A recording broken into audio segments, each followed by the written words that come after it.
Pilipino, agresibo, desidido at determinado. Laging aktibo, laging alerto.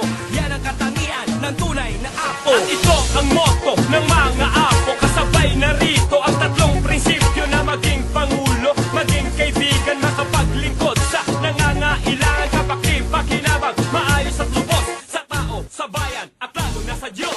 Meron kaming samahan na hindi may tatanggi.